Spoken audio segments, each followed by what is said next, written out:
Disgraced Williamson County State District Judge Ken Anderson has already served his jail term, but the biggest impact may be yet to come. An audit will take place for all people in prison who Anderson convicted to see if they truly belong there.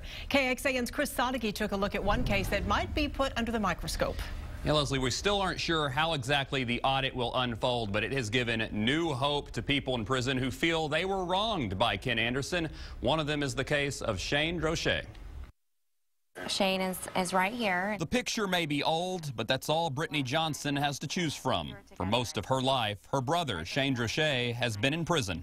Punches were thrown, some kicks were thrown, you know, a typical fist fight. In 1995, a 17-year-old Drochet was involved in a fight over a girl. In the fight, 16-year-old C.W. Dean was killed.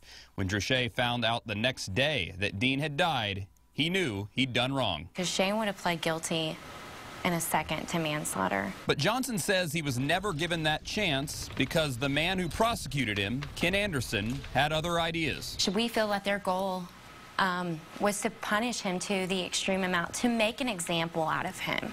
Drochet's family feels the whole truth and some important testimony were not heard in the trial, and that facts were twisted. Drochet was convicted of murder, and the 17-year-old was sentenced to 60 years in jail. Extreme. Till this day, it's almost unheard of.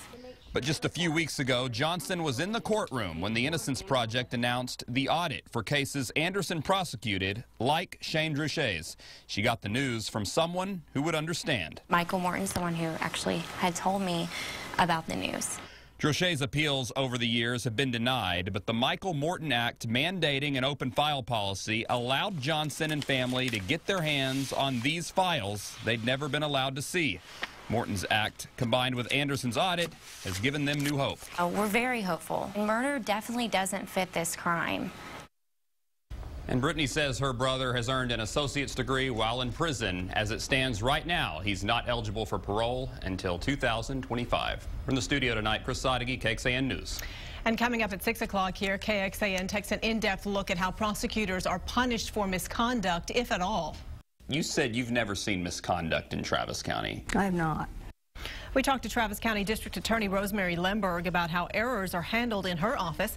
History shows punishment for prosecutors is very rare across the state. Former Judge Charles Baird told us the state bar lets too much slide. The bar, unfortunately, has been kind of a toothless tiger. At 6 o'clock, we examine a couple of Travis County cases where errors were made and what happened with those prosecutors.